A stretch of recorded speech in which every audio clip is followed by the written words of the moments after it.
So ಡಿಸೈಪಲ್ಶಿಪ್ ಅಂತ ಹೇಳುವಾಗ ಈಗಲೇ ನಮ್ಗೆ ಆಲ್ಮೋಸ್ಟ್ ಒಂದು ಐಡಿಯಾ ಸಿಕ್ಕಿದೆ ನನಗೆ ಅನಿಸ್ತಾ ಇದೆ. ಶಿಕ್ಷೆನಾಗುವ ಆ ಕರೆ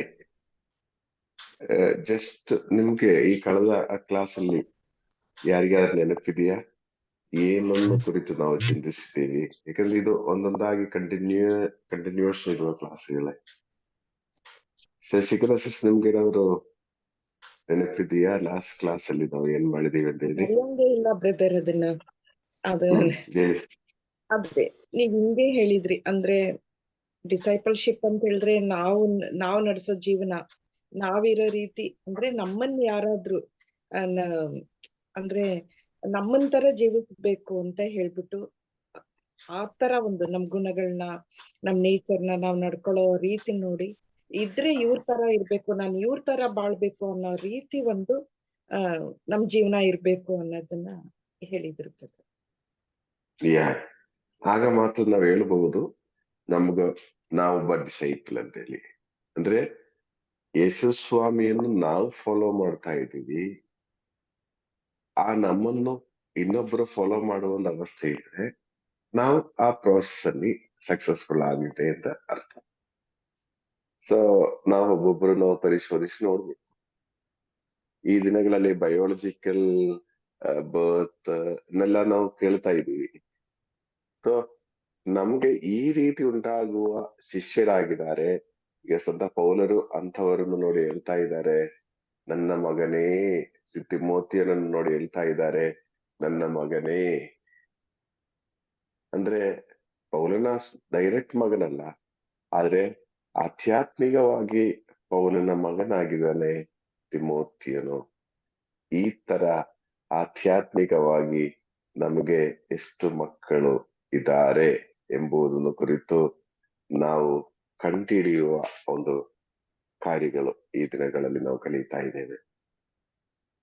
ಪ್ರಿಯರೇ, ಇವತ್ತು ನಾವು ಕಳೆದ ವಾರದಲ್ಲಿ ಧ್ಯಾನಿಸಿದ ವಿಷಯದ ಜಸ್ಟ್ ಕಂಟಿನ್ಯೂಷನ್. ಅಂದ್ರೆ ಈ ಡಿಸೈಪಲ್ಶಿಪ್ಪಿನ ಬೆಲೆ ಏನು ಎಂಬುದನ್ನು ಕುರಿತು ನಾವು ಇವತ್ತು ನೋಡ್ತಾ ಇದ್ದೀವಿ. ಈಗ ನಮಗೆ ಒಬ್ಬ ಶಿಷ್ಯ ಅಥವಾ ಇನ್ನೊಬ್ಬ ಶಿಷ್ಯ, ಒಂದು 10 ಶಿಷ್ಯರು ನಮಗೆ ಬರುವಾಗ ನಾವು ಅದಕ್ಕೆ ಏನ್ ಬೆಲೆ ಕೊಡಬೇಕು? ಯಾಕಂದ್ರೆ ಈ ಬೆಲೆ ಕೊಡುವ ಅವಸ್ಥೆ ಬರುವಾಗಲೇ ನಮಗೆ ಪ್ರಾಬ್ಲಮ್ ಇರುವುದು. ನಾವು ಮಾರ್ಕೆಟಿಗೆ ಹೋಗುವಾಗ ಇದಕ್ಕೇನ್ ರೇಟ್, ಇದಕ್ಕೇನ್ ರೇಟ್, ಇದಕ್ಕೇನ್ ರೇಟ್ ಅಂತೆಲ್ಲ ನಾವು ಹೇಳಿ ಹೋಗ್ತೀವಿ. ಬೇಕಾದ್ರೆ ಟೇಸ್ಟ್ ತಿಂದು ನೋಡಿ ಹೋಗ್ತೀವಿ. ಆದ್ರೆ ಬೆಲೆ ಕೊಡಬೇಕಾಗಿ ಬರುವಾಗಲೇ ನಮ್ಗೆ ಇಷ್ಟು ಬೇಕಾ, ಅರ್ಧ ಕೆಜಿ ಬೇಕಾ, 1/4 ಕೆಜಿ ಬೇಕಾ, ಅದು ಬೇಕೇ ಬೇಕಾ ಎಂಬ ಚಿಂತೆ ಕೇಳಿ ಹೋಗುವುದಕ್ಕೆ ಏನ್ ಪ್ರಾಬ್ಲಮ್ ಇಲ್ಲ. ಅನೇಕರು ಕೇಳಿ ಹೋಗುವವರಾಗಿದ್ದಾರೆ. ಜಸ್ಟ್ ಅರ್ಥ ಆಗ್ತಾ ಇದೆ, ಇದಕ್ಕಿಷ್ಟು ಬೆಲೆ ಇದೆ, ಆದ್ರೆ ಬೆಲೆ ಕೊಟ್ಟು ಇದು ಸ್ವಂತವಾಗಿಸಲು ರೆಡಿ ಇಲ್ಲ. ಏನಾಗಿದೆ ಅಂದ್ರೆ ಈಗ ನೋಡಿ, ನಾವು ಮಾಮೂಲಿ ಅಂಗಡಿಗೆ ಹೋಗುವಾಗ 1 ಕೆಜಿಗೆ 50 ರೂಪಾಯಿ ಇದ್ರೆ ಬೇಕಾದ್ರೆ 10 ಕೆಜಿ ತಗೋಬಹುದು ಅಕ್ಕಿ ಆದ್ರೆ. ಆದ್ರೆ ಚಿನ್ನ ತಗೊಳಕ್ ಹೋಗುವಾಗ ಕೆಜಿ ಲೆಕ್ಕ ಎಲ್ಲ ಇಲ್ಲ. ಯಾವ ಲೆಕ್ಕ ಇದೆ? ಗ್ರಾಮ್ ಲೆಕ್ಕ ಇದೆ. ಕಾರಣ ಏನು? ಮಿಲಿಗ್ರಾಮ್ ಲೆಕ್ಕನೂ ಬರುತ್ತದೆ. ಕಾರಣ ಏನು? ಅದ್ರ ರೇಟ್ ಅಷ್ಟಿರುತ್ತೆ, ಮತ್ತೆ ಅದ್ರದ್ದು ಮಹತ್ವ ಅಷ್ಟಿರುತ್ತೆ. ಅದ್ರ ರೇಟ್ ಅಷ್ಟಿದೆ. ರೇಟ್ ಜಾಸ್ತಿ ಆಗೋದಷ್ಟು ಕ್ವಾಂಟಿಟಿ ಕಡಿಮೆ ಆಗ್ತದೆ ಅಲ್ವಾ? ಪ್ರಿಯರೇ, ಈ ರೀತಿ ನಾವು ನೋಡುವುದಾದ್ರೆ ಒಂದು ಶಿಷ್ಯನಾಗ ಆ ರೇಟ್ ತುಂಬಾ ಹೈ ಇದೆ, ತುಂಬಾ ಹೈ ಇದೆ. ಸೊ ಅನೇಕರು ಏನಾಗುತ್ತೆ ಅಂದ್ರೆ ಈ ಕಾಲಘಟ್ಟದಲ್ಲಿ, ಈಗ ಮದುವೆಯ ಸಮಯದಲ್ಲಿ ಮೇ ಬಿ ಒಂದು 50 ಗ್ರಾಮು ಅಥವಾ 60 ಗ್ರಾಮು ಮ್ಯಾಕ್ಸಿಮಮ್ ಚಿನ್ನ ಹಾಕ್ತಾರೆ. ಆದ್ರೆ ಅವರನ್ನು ನೋಡುವಾಗ ಒಂದು 2 ಕೆಜಿ ಚಿನ್ನ ಇಟ್ಟ ಹಾಗೆ ಇರುವ ರೋಲ್ಡ್ ಗೋಲ್ಡ್ ಅಥವಾ ಡೂಪ್ಲಿಕೇಟ್ ಇದು ಗೋಲ್ಡ್ ಪ್ಲೇಟೆಡ್ ಐಟಮ್ಸ್ ಅವ್ರು ವೇರ್ ಮಾಡ್ತಾರೆ. ಕಾರಣ ಏನು? ಅದು ಅವ್ರ ಹತ್ರ Can't ಅಷ್ಟು afford. ಹ್ಮ್. ಅವ್ರಿಗೆ Can't afford. Original gold effort ಮಾಡಕ್ ಆಗಲ್ಲ. ಅದರಿಂದ ಏನಾಗ್ತದೆ, ಗೋಲ್ಡ್ ತರ ಇರುವ ಆ ಒಂದು ರೋಲ್ಡ್ ಗೋಲ್ಡ್ ಗೋಲ್ಡ್ ಪ್ಲೇಟೆಡ್ ಏನೋ ಅದು ಅವ್ರು ಹಾಕ್ತಾರೆ. ಬೇರೆ ನಾವು ಏನ್ ಆಗ್ತಾ ಇದೀವಿ? ಒರಿಜಿನಲ್ ಆಗ್ತಾ ಇದೀವ, ಡೂಪ್ಲಿಕೇಟ್ ಆಗ್ತಾ ಇದೀವ? ಜನ ನೋಡುವಾಗ ಭಯಂಕರ ವಿಶ್ವಾಸಿ, ಪ್ರಾರ್ಥನೆಯಲ್ಲಿರೋ ವ್ಯಕ್ತಿ. ಇದರಲ್ಲಿ ಯಾವುದಿದೆ? ನಿಜವಾಗಿ ಒರಿಜಿನಲ್ ಆದ್ರೆ ಬೆಲೆ ಕೊಟ್ಟವರಿಗೆ ಮಾತ್ರನೇ ಅದು ಲಭಿಸುವುದು. ಇಲ್ಲದೆ ಸ್ವಲ್ಪ ಬೆಲೆ ಕೊಟ್ರೆ ನೀವು ಡೂಪ್ಲಿಕೇಟ್ ಗೋಲ್ಡ್ ತಗೋಬಹುದು. ಅದಕ್ಕೆ 1 ಗ್ರಾಮಿಗೆ 6000 7000 ರುಪೀಸ್ ಅಂದ್ರೆ, ಇದು 7000 ರುಪೀಸ್ಗೆ ನೀವು ಬೇಕಾದ್ರೆ 1 kgನೇ ತಗೋಬಹುದು. 1 ಗ್ರಾಮ್ ರೇಟಿಗೆ 1 kgನೇ ತಗೋಬಹುದು. ಓಕೆ. ಸೊ ಪ್ರಿಯರೇ, ನಾವು ಅರ್ಥ ಮಾಡ್ಬೇಕು, ಯಾಕೆ ನಾವೆಲ್ಲ ಪಕ್ಕಾ ಶಿಷ್ಯರಾಗಲು ಸಾಧ್ಯ ಆಗ್ತಾ ಇಲ್ಲ? ಏನ್ ಬೆಲೆ ಕೊಡಬೇಕು? ಶಿಷ್ಯನಾಗಬೇಕಾದ್ರೆ ಏನ್ ಬೆಲೆ ಕೊಡಬೇಕು? ಅದನ್ನು ಕುರಿತು ನಾವು ಚಿಂತಿಸೋಣ. ಲೋಕನ ಶುಭ ಸಂದೇಶ 14ನೇ ಅಧ್ಯಾಯ 25ನೇ ವಾಕ್ಯ. ನಾವು ಲಾಸ್ಟ್ ವೀಕ್ ಓದಿದೀವಿ ಅನ್ಸುತ್ತೆ. ಲೋಕ 5:14. ಜನರು ಗುಂಪು ಗುಂಪಾಗಿ ಯೇಸು ಸ್ವಾಮಿಯ ಸಂಗಡ ಹೋಗುತ್ತಿದ್ದರು. ಆಗ ಯೇಸು ಅವರ ಕಡೆ ತಿರುಗಿ ಹೀಗೆಂದರು, ನನ್ನಲ್ಲಿಗೆ ಬರುವ ಯಾರೊಬ್ಬನು ತನ್ನ ತಂದೆ ತಾಯಿ, ಹೆಂಡತಿ ಮಕ್ಕಳು, ಸಹೋದರ ಸಹೋದರಿಯನ್ನು ಮಾತ್ರವಲ್ಲ, ತನ್ನ ಪ್ರಾಣವನ್ನು ಕೂಡ ತ್ಯಜಿಸದೆ ಹೊರತು ನನ್ನ ಶಿಷ್ಯನಾಗಲಾರನು. ಇಲ್ಲಿ ಹರ್ಷ, 1 ನಿಮಿಷ. ಇಲ್ಲಿ ಈ 777HI ಅಂತ ಹೇಳಿ ಒಂದು ನಂಬರ್ ಇದೆಯಲ್ಲ, ಅದು ಯಾರು? ಅದು ಯಾರು? 777HI ಅನ್ಮ್ಯೂಟ್ ಮಾಡ್ತೀರಾ? ಹಲೋ,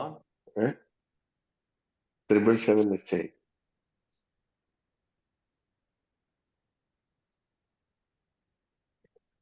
ಹಲೋ, ಮಾತಾಡಿ. ನಿಮ್ಮ ಹೆಸರು ಸಿಸ್ಟರ್? Brother, price brother. ನಂದು ಏನು ವರ್ಕ್ ಆಗ್ತಲ್ಲ ಬ್ರದರ್. ಅದೇನೋ ಆಪ್ಷನ್ ತಗೊಳ್ತಾ ಇಲ್ಲ, ಹೆಸರು ಏನು ತಗೊಳ್ತಾ ಇಲ್ಲ ಬ್ರದರ್. ನೀವು ಯಾರೆಂದೇಳಿ ನಿಮ್ಮನ್ನು ಆಚೆ ಕಳಿಸೋಣ ಯೋಚನೆ ಮಾಡ್ತಾ ಇದ್ದೆ ಗ್ರೂಪ್ ಇಂದ. ಯಾಕಂದ್ರೆ ಹೇಳಕ್ ಆಗಲ್ಲ. ನಿಮ್ಮ ಹೆಸರು ಅಂತ ಟೈಪ್ ಮಾಡ್ರಿ, ನೇಮ್ ಮಾಡ್ಬಿಡಿ ಅಲ್ಲಿ. ಇಲ್ಲ ಮಾಡ್ಲಿಕ್ಕೆ ಆಗ್ತಲ್ಲ ಬ್ರದರ್. ಹೌದಾ? Okay okay okay okay okay. Yeah, ನಾನೇ ಮಾಡ್ತೀನಿ ಸಿಸ್ಟರ್.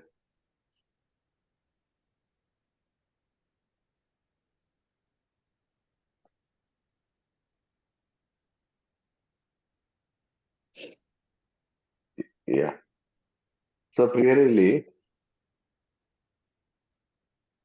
ಇಲ್ಲಿ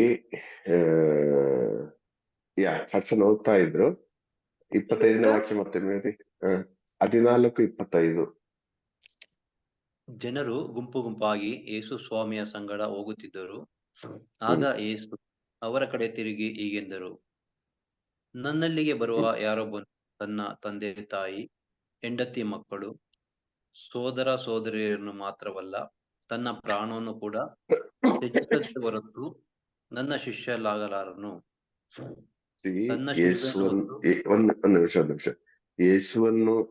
ಯೇಸುವಿನ ಪ್ರಬೋಧನೆಯನ್ನು, ಯೇಸು ಸ್ವಾಮಿ ಮಾಡಿದ ಅದ್ಭುತ ಕಾರ್ಯಗಳನ್ನು ಕಂಡು ಜನರು ಹೇಗೆ ತಂಡೋಪತಂಡವಾಗಿ ಯೇಸು ಸ್ವಾಮಿಯನ್ನು ಹಿಂಬಾಲಿಸಲು ಬಂದರು.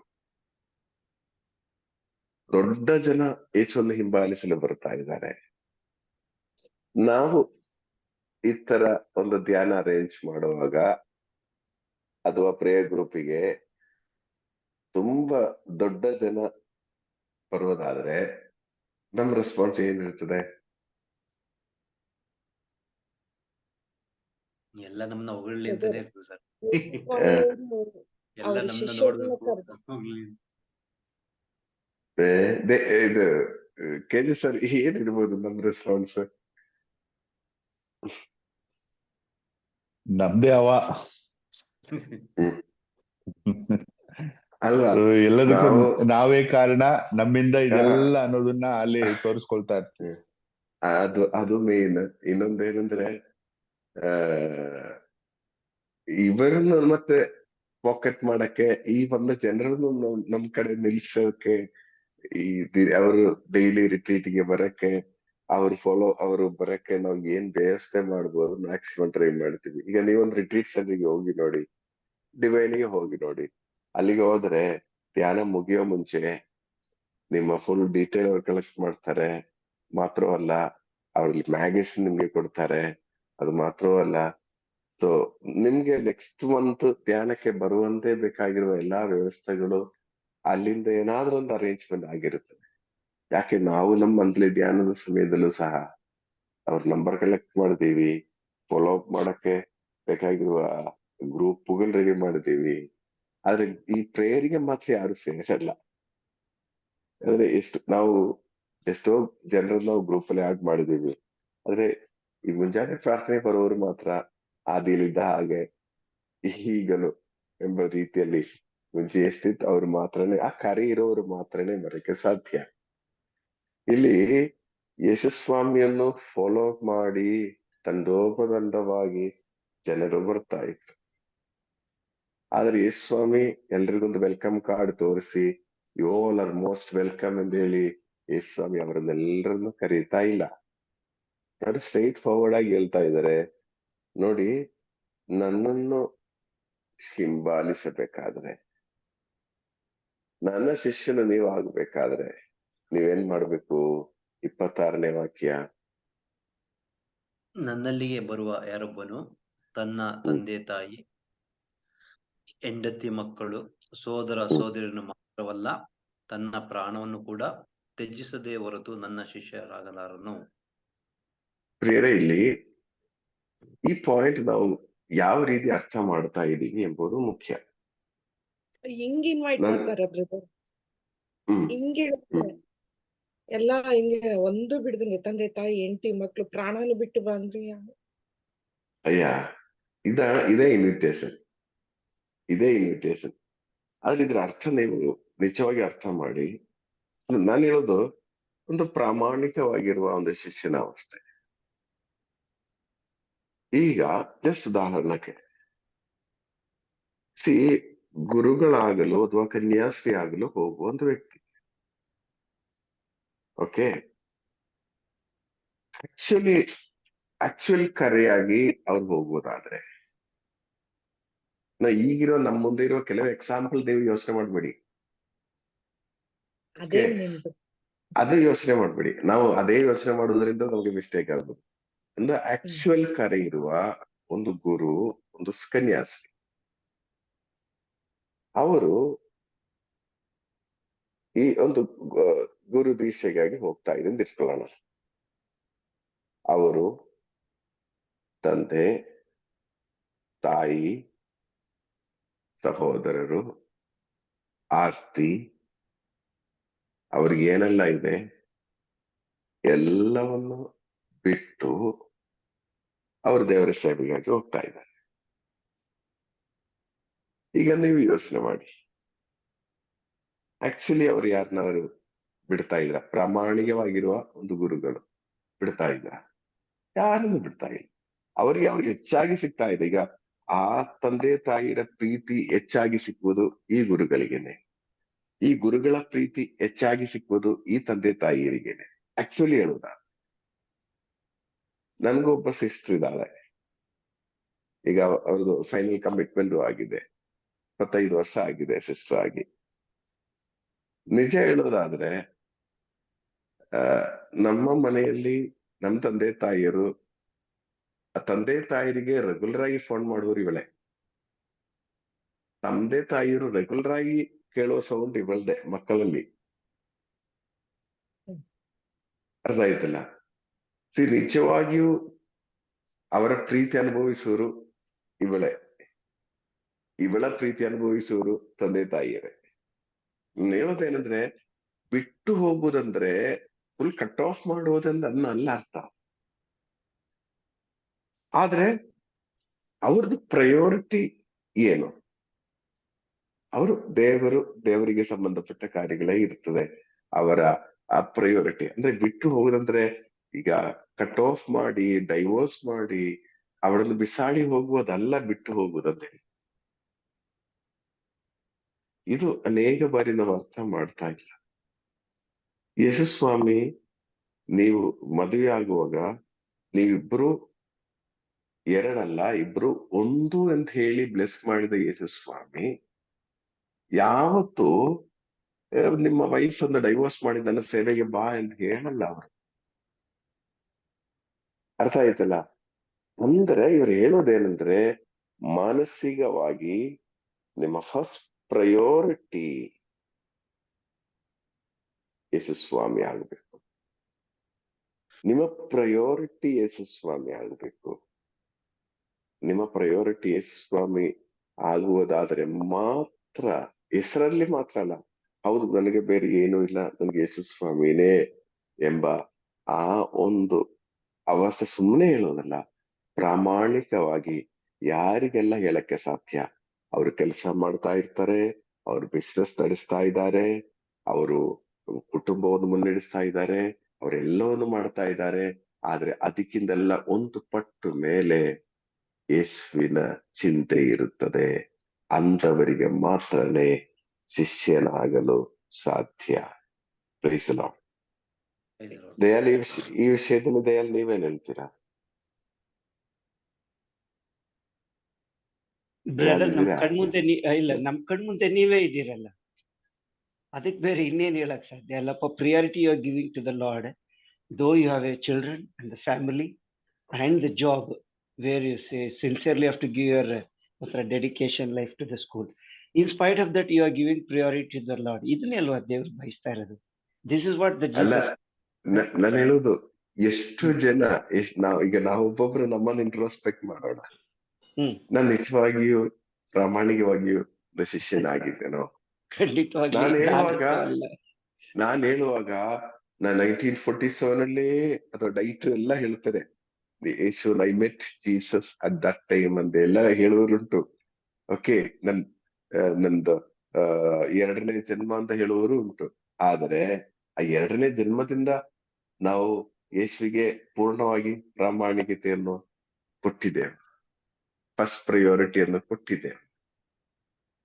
ಅಂದ್ರೆ ಒಂಥರ ತೋರಿಕೆಯ ಒಂದು ವಿಷಯವಾಗಿ ಅಲ್ಲ, ಆದರೆ ಎಲ್ಲಾ ವಿಷಯ ಬರುವಾಗಲೂ ಒಂದು ಬ್ಯಾಲೆನ್ಸಿಂಗ್ ಫ್ಯಾಕ್ಟರ್ ಮಾಡ್ತಾ ಇದೀವ ನಾವು. ಇದನ್ನು ಮುಗಿಸಿ ನೋಡೋಣ, ರಿಟೈರ್ ಆಗಿ ನಂತರ ನೋಡೋಣ, ಅಥವಾ ಈ ಒಂದು ಮದುವೆ ಕಾರ್ಯ ಆಗಿ ನಂತರ ನೋಡೋಣ, ಅಥವಾ ಈ ಒಂದು ಎಕ್ಸಾಮ್ ಆಗಿ ನಂತರ ನೋಡೋಣ. ಪ್ರಿಯರೇ, ಇಲ್ಲದವರಿಗೆ ಯೇಸುವಿನ ಶಿಷ್ಯರಾಗಲು ಸಾಧ್ಯ ಇಲ್ಲ. ನೀವೀಗ ಆಗಿರುವ ವಲಯದಲ್ಲಿ ಯಾವುದೇ ಕೆಲಸ ಮಾಡಿ, ಕೆಲಸ ನೀವು ರಿಸೈನ್ ಮಾಡ್ಬೇಕಂದಲ್ಲ ಯೇಸು ಹೇಳೋದು. ನೀವು ಕೆಲಸ ಮಾಡ್ತಾ ಇರುವಾಗ ಅದಕ್ಕಿಂತ ಒಂದು ಪಟ್ಟು ಪ್ರಯಾರಿಟಿ ಯೇಸುವಿಗೆ ಕೊಡಕ್ಕಾಗತ್ತಾ? ಅಷ್ಟೇನೆ ಅವ್ರು ಹೇಳ್ತಾ ಇರೋದು. ಎಲ್ಲವನ್ನು ಬಿಟ್ಟು ಅಂತ ಹೇಳಿದ್ರೆ ಮನೆ ಬಿಟ್ಟು ಹೋಗ್ಬೇಕಂದಲ್ಲ, ಕೆಲಸ ಬಿಟ್ಟು ಹೋಗ್ಬೇಕಂದಲ್ಲ. ನಿಮ್ಮ ಹೃದಯದಲ್ಲಿ ಫಸ್ಟ್ ಪ್ರಯಾರಿಟಿ ಯೇಸುವಿಗೆ ಕೊಡಕ್ಕೆ ಸಾಧ್ಯವೋ ಅದೊಂದು ಮಾತ್ರನೇ ಯೇಸ್ವಾಮಿ ಹೇಳುವುದು. ಯಾರನ್ನು ಬಿಡ್ಬೇಕಂತ ಯೇಸ್ವಾಮಿ ಇಲ್ಲ. ಯೇಸ್ವಾಮಿ ಹೇಳಿದಾರಲ್ಲ, ತಂದೆ ತಾಯಿರನ್ನು ಗೌರವಿಸಿ ಅವರ ಜೊತೆಗೆ ಅವರಿಗೆ ಬೇಕಾಗಿರೋ ಸಹಾಯ ಮಾಡುವವರಿಗೆ ಸ್ವರ್ಗದಲ್ಲಿ ಅಂತೆಲ್ಲ ಅವರು ವಾಗ್ದಾನನು ಕೊಟ್ಟಿದ್ದಾರೆ. ವಾಗ್ದಾನದೊಂದಿಗಿರುವ ಒಂದು ವಿತ್ ಎ ಕಂಡೀಷನ್ ಇರುವ ವಾಗ್ದಾನವಾಗಿದೆ 4ನೆಯ ಕಟ್ಟಳೆ. ತಂದೆ ತಾಯಿರನ್ನು ಗೌರವಿಸಿ, ಆಗ ನಾನು ತೋರಿಸುವ ನಾಡಿನಲ್ಲಿ ನೀವು ಸಂತೋಷವಾಗಿ ಬಾಳಲು ಸಾಧ್ಯ ಅಂತ ಹೇಳಿ 4ನೇ ಕಟ್ಟಳೆಯಲ್ಲಿ ಯೇಸು ಹೇಳ್ತಾ ಇದ್ದಾರೆ. ನೀವು ಬಾಧ್ಯಸ್ಥರಾಗುವುದು ಅಂತ ಹೇಳಿ. ಅಂದ್ರೆ ಪ್ರಯಾರಿಟಿ, ಪ್ರಿಯರ ಶಿಷ್ಯನಾಗಲು ಅಂತ ಹೇಳುವಾಗ ಮುಖ್ಯ ಏನಂದ್ರೆ ಅದರ ಪ್ರಯಾರಿಟಿ ಎಷ್ಟರ ಮಟ್ಟದಲ್ಲಿ ನಾವು ಈ ಪ್ರಯಾರಿಟಿಯನ್ನು ತೋರಿಸ್ತಾ ಇದ್ದೇವೆ. ಓಕೆ, ಸೊ ಈಗ ನೆಕ್ಸ್ಟ್, ಸೊ ಫಸ್ಟ್ ಪ್ರಯಾರಿಟಿ ನಾವು ಕೊಡ್ಲೇಬೇಕು. ನಾವು ಶಿಷ್ಯನಾಗೋದಾದ್ರೆ ನಾವು ಆ ಪ್ರಯಾರಿಟಿಯನ್ನು ಕೊಡಬೇಕು. ಅದು 26ನೇ ವಾಕ್ಯದಲ್ಲಿ. ಈಗ 27ನೇ ವಾಕ್ಯದಲ್ಲಿ ಏನ್ ಹೇಳ್ತಾ ಇದೆ? ಅದು ಇನ್ನೂ ಒಂದ್ ರೀತಿ ಇದೆ ಬ್ರದರ್. ಹ ತನ್ನ ಶಿಲುಬೆಯನ್ನು ಹೊತ್ತು ನನ್ನ ಹಿಂದೆ ಬಾರದವನು ನನ್ನ ಶಿಷ್ಯನಾಗಲಾರನು. ನನ್ನ ಶಿಲುಬೆಯನ್ನು ಹೊತ್ತು ನನ್ನ ಹಿಂದೆ ಬಾರದವನು ನನ್ನ ಶಿಷ್ಯನಾಗಲಾರನು. ನನ್ನ ಶಿಲುಬೆಯನ್ನು ಹೊತ್ತು, ಈ ಪಾಯಿಂಟ್ ಅನ್ನು ಸ್ವಲ್ಪ ಡಿಸ್ಕಸ್ ಮಾಡಲೇಬೇಕು. ನನ್ನ ಶಿಲುಬೆಯನ್ನು ಹೊತ್ತು ಏನ್ ಮಾಡ್ಬೇಕಂದ್ರೆ, ಅವ್ರ ಹಿಂದೆ ನನ್ನ ಹಿಂದೆ ಬಾರದವನು ನನ್ನ ಶಿಷ್ಯನಾಗ. ತನ್ನ ಶಿಲುಬೆಯನ್ನು ಹೊತ್ತು ನನ್ನ ಹಿಂದೆ ಬರದೇ ಇರುವವನು ಶಿಷ್ಯನಾಗಲು ಸಾಧ್ಯವಿಲ್ಲ. ಸೊ ಫಸ್ಟ್ ಪಾಯಿಂಟ್ ಹೇಳಿದರೆ, ಇದೆಲ್ಲ ಬಿಡದೆ ನನ್ನ ಶಿಷ್ಯನಾಗಲು ಸಾಧ್ಯ ಇಲ್ಲ ಅಂತ ಹೇಳಿದ್ದಾರೆ. ಎರಡನೇದಾಗಿ ಹೇಳೋದು, ತನ್ನ ಶಿಲುಬೆಯನ್ನು ಹೊತ್ತು ನನ್ನ ಹಿಂದೆ ಬರದೇ ಇರುವವನು ಅಂದ್ರೆ ಶಿಲುಬೆಯನ್ನು ಹೊತ್ತು ಹೋಗ್ಬೇಕು. ನಿಮಗೇನೆಲ್ಲಾ ಶಿಲುಬೆ ಇದೆ ಅದನ್ನು ಹೊತ್ತು ಯೇಸುವನ್ನು ಹಿಂಬಾಲಿಸಬೇಕು. ಇದು ಸ್ವಲ್ಪ ಕ್ಲಿಯರ್ ಆಗಿ ಮತ್ತಾಯನ ಶುಭ ಸಂದೇಶದಲ್ಲಿ ಕೊಡಲಾಗಿದೆ. ಮತ್ತಾಯನ ಶುಭ ಸಂದೇಶ 16ನೇ ಅಧ್ಯಾಯ 24ನೇ ವಾಕ್ಯದಲ್ಲಿ. ಅನಂತರ ತಮ್ಮ ಶಿಷ್ಯರಿಗೆ ಹೀಗೆಂದರು, ಯಾರಿಗಾದರೂ ನನ್ನನ್ನು ಹಿಂಬಾಲಿಸಲು ಮನಸ್ಸಿದ್ದರೆ ಅವನು ತನ್ನನ್ನೇ ತಾನು ಪರಿತ್ಯಜಿಸಿ ತನ್ನ ಶಿಲುಬೆಯನ್ನು ತಾನೇ ಹೊತ್ತುಕೊಂಡು ನನ್ನನ್ನು ಹಿಂಬಾಲಿಸಲಿ. ತನ್ನ ಪ್ರಾಣವನ್ನು ಉಳಿಸಿಕೊಳ್ಳಲು ಒಂದು ನಿಮಿಷ. ಈ ವಚನ ಎಲ್ಲ ನಾವು ತುಂಬಾ ಮೆತ್ತಿಗೆ ಕೇರ್ಫುಲ್ ಆಗಿ ಧ್ಯಾನಿಸಬೇಕಾಗಿರುವುದು. ಓದಿ ಆ ವಚನ ಮತ್ತೊಮ್ಮೆ ಬ್ರದರ್. ಅನಂತರ ತಮ್ಮ ಶಿಷ್ಯರಿಗೆ ಹೀಗೆಂದರು, ಯಾರಿಗಾದರೂ ನನ್ನನ್ನು ಹಿಂಬಾಲಿಸಲು ಮನಸ್ಸಿದ್ದರೆ. One minute. ಶಿಷ್ಯನಾಗಬೇಕಾದ್ರೆ ಪ್ರಿಯರೇ, ಫಸ್ಟ್ ಪಾಯಿಂಟ್ ಏನಂದರೆ ಏನು? ಮನಸ್ಸಿರ್ಬೇಕು. ಮನಸ್ಸಿರ್ಬೇಕು. ಶಿಷ್ಯನಾಗಬೇಕಾದ್ರೆ ಫಸ್ಟ್ ಪಾಯಿಂಟ್ ಮನಸ್ಸಿರ್ಬೇಕು. ಯಾರಿಗಾದರೂ ನನ್ನನ್ನು ಹಿಂಬಾಲಿಸಲು ಇದ್ದರೆ, ಪ್ರಿಯರೇ, ಇದೊಂದು ಪ್ರೋಸೆಸ್ ಆಗಿದೆ. ಸೊ ಎಷ್ಟು ಜನರಿಗೆ ಯೇಸುವನ್ನು ಹಿಂಬಾಲಿಸಲು ಮನಸ್ಸಿದೆ? ಪ್ರಾಬ್ಲಮ್ ಏನಂದ್ರೆ, ಎಲ್ರಿಗೂ ಈ ಅದ್ಭುತವನ್ನು ಕ್ಲಿಯರ್ ಆದ್ರೆ, ಕಂಡ್ರೆ, ಅನುಭವಿಸಿದ್ರೆ ಸಾಕು. ಈ ಪ್ರಾರ್ಥನೆಯನ್ನು ಕೇಳಿ ಕ್ಲಿಯರ್ ಆದ್ರೆ ಸಾಕು. ಯೇಸುವನ್ನು ನಾವು ಪ್ರಾರ್ಥನೆಗೆ ಬರಲು ಕಾರಣ ಏನು? ಏನೋ ಹುಷಾರಿಲ್ಲ, ಅದಂತ ರೆಡಿ ಆಗಬೇಕು. ಪ್ರಿಯರೇ, ಆ ರೀತಿ ಸೇರಿದ ಯಾರು ಈಗ ನಮ್ಮ ಗ್ರೂಪ್ ಅಲ್ಲಿ ಇಲ್ಲ. ಕಾರಣ, ಹುಷಾರಿಲ್ಲದೆ ಇರುವುದು ಕ್ಲಿಯರ್ ಆಗಲು ಬರುವರು ಖಂಡಿತವಾಗಿ ಸ್ವಾಮಿ ಅವರಿಗೆ ಕ್ಲಿಯರೆನ್ಸ್ ಕೊಡುತ್ತಾರೆ. ಕೊಟ್ಟ ನಂತರ ಏನಾಗ್ತದೆ? ಅವ್ರ ಪಾಡು ಅವ್ರು ಇರ್ತಾರೆ. ಅವ್ರ ಏನಕ್ಕೆ ಬಂದ್ರು, ತಗೊಂಡಾಯ್ತು, ಕ್ಲಿಯರ್ ಆಯ್ತು, ಹೋದ್ರು. ಈಗ ನಾವು ಯಾರು ಮಾರ್ಕೆಟ್ಗೆ ಹೋಗಿ ಅಲ್ಲೇ ಸೆಟ್ಲ್ ಆಗಲ್ಲ. ಅಲ್ಲಿಗೆ ಹೋಗಿ ಐಟಮ್ ತಗೊಂಡು ನಾವು ಅಲ್ಲಿಂದ ಎಸ್ಕೇಪ್ ಆಗ್ತೀವಿ, ಅಲ್ಲಿಂದ ಬೇಗ ಹೊರಗಡೆ ಬರ್ತೀವಿ ಅಲ್ವಾ? ನಾವು ಯಾರು ನಾವು ಏನಕ್ಕೆ ಹೋಗ್ತಾ ಇದ್ದೀವಿ ಅದನ್ನು ತಗೊಂಡು ನಾವು ವಾಪಸ್ ಹೋಗ್ತಾ ಇದ್ದೀವಿ.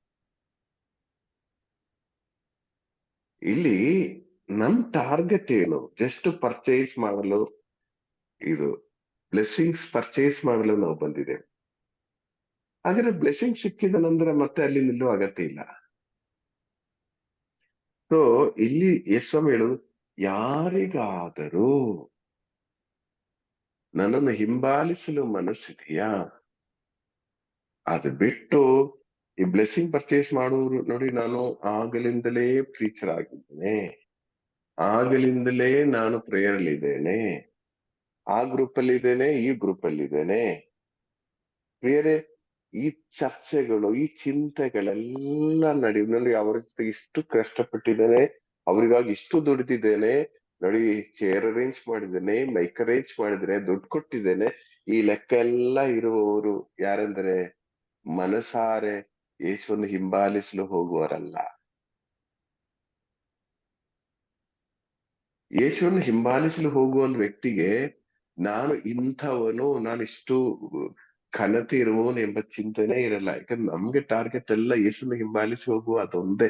ನನಗೆ ಒಂದು ಚಿಕ್ಕ ಒಂದು ಒಂದು ಆ ಏನ್ ಹೇಳ್ತಾರೆ, ಚಿಕ್ಕ ಒಂದು ಅವಕಾಶ ಸಿಕ್ಕಿದ್ರು ಯೇಸುವನ್ನು ತೋರಿಸ್ಕೊಳ್ಬೇಕು, ಅದೊಂದೇ ನಮಗೆ ಇರುವುದು, ಬೇರೆ ಯಾವುದೂ ಇರಲ್ಲ. ನನ್ಗೆ ಗೊತ್ತು, ಸ್ಟಾರ್ಟಿಂಗ್ ಅಲ್ಲಿ ಒಂದು ಪ್ರೈಸ್ ಅಂಡ್ ವರ್ಷಿಪ್ ಮಾಡಕ್ಕೆ ಅವಕಾಶ ಸಿಕ್ಕಿದಾಗ ಎಷ್ಟು ಖುಷಿ ಆಯ್ತು ಅಂತ ಗೊತ್ತಾ. ಇನ್ನು ಅದಕ್ಕಾಗಿ ಪ್ರಿಪೇರ್ ಆಗ್ಬೇಕು. ಸ್ವಾಮಿ ನೀವು ಅಭಿಷೇಕ ಮಾಡಿ ಉಪವಾಸ 1 ವಾರ ಮಾಡಿದ್ವಿ. ಬರೋ ವಾರ ಪ್ರೇಯರ್ ಮೀಟಿಂಗ್ ಇರೋ ದಿನವರೆಗೆ ಉಪವಾಸ ಮಾಡಿದೀವಿ. ಬೇರೆ ಆ ಟೈಮಲ್ಲಿ ನಮ್ ಟಾರ್ಗೆಟ್ ಎಲ್ಲ ಅದೇ ಇತ್ತು, ಯೇಸು ಸ್ವಾಮಿ ಮಾತ್ರ. ನಾನೇನೋ ಮಾಡಿ ನನ್ಗೆ ಹೆಸರು ಬರ್ಬೇಕಂದಲ್ಲ. ಅಯ್ಯೋ ಆಫ್ಟರ್ ಆಲ್ ಇಷ್ಟೇ ಅಂತಾರೆ, ಒಂದು ಹಾಡಾಯ್ತು, ಒಂದು ಸ್ತುತಿ ಆಯ್ತು, 2-3 ಹಾಡು ಮಧ್ಯೆ ಬಂದ್ರೆ ಸಾಕು, ನಾವು ಸ್ವಲ್ಪ ಗ್ಯಾಪ್ ಫಿಲ್ಲಿಂಗ್ ಮಾಡಕ್ಕೆ ಆ ತರ ಎಲ್ಲ ಯೋಚನೆ ಮಾಡಬಹುದಿತ್ತು. ಆದರೆ ಆ ಚಿಂತೆ ಎಲ್ಲ ಬಂತು. ಎಷ್ಟೋ ಟೈಮಲ್ಲಿ ನಾವು ನೋಡಿದೀವಿ, ಜನ ಇಲ್ದೇ ಇದ್ರೆ ಕೆಲವರಿಗೆ ಪ್ರೀಚ್ ಮಾಡಕ್ಕೆ ಆಗಲ್ಲ, ಜನ ಇಲ್ದೇ ಇದ್ರೆ ಕೆಲವರಿಗೆ ಒಂದು ಏನ್ ಹೇಳ್ತೀರಾ, ಈವನ್ ಪ್ರೈಸ್ ವರ್ಷಿಪ್ ಲೀಡ್ ಮಾಡಕ್ಕೂ ಆಗಲ್ಲ. ಜನ ಎಲ್ಲ ಬಂದು ತುಂಬಿ ಸೆಟ್ಲ್ ಆಗಿ ನಂತರ ಮಾತ್ರನೇ. ಪ್ರಿಯರೇ, ಅಥವಾ ಜನ ಬರದೇ ಇದ್ರೆ ಒಂಥರ ಕೋಪ ಬರೋರು ಇರ್ತಾರೆ. ಇಷ್ಟೇನಾ ಜನ ಇರುವುದು, ಇದು ಯಾವುದು ಶಿಷ್ಯನ ಗುಣ ಅಲ್ಲ. ಇಲ್ಲಿ ಯೇಸು ಹೇಳ್ತಾ ಇದ್ದಾರೆ, ನಿಮಗೆ ಮನಸ್ಸಿದೆಯಾ? ಬೈ ಫೋರ್ಸ್ ಯಾರಿಗೂ ಶಿಷ್ಯನಾಗಲು ಸಾಧ್ಯ ಇಲ್ಲ. ಬೇರೆಯವ್ರನ್ನು ಖುಷಿ ಪಡಿಸೋದಕ್ಕೆ ಯಾರಿಗೂ ಶಿಷ್ಯನಾಗಲು ಸಾಧ್ಯ ಇಲ್ಲ, ನಡೆಯಲ್ಲ. ಓಕೆ, ಫಸ್ಟ್ ಅಂಡ್ ಫಾರ್ಮೋಸ್ಟ್ ನಿಮಗೆ ಬೇಕಾಗಿರೋದು ನಮ್ಗೆ ಮನಸ್ಸಿರ್ಬೇಕು. ಏನಕ್ಕೆ ಮನಸ್ಸಿರ್ಬೇಕು?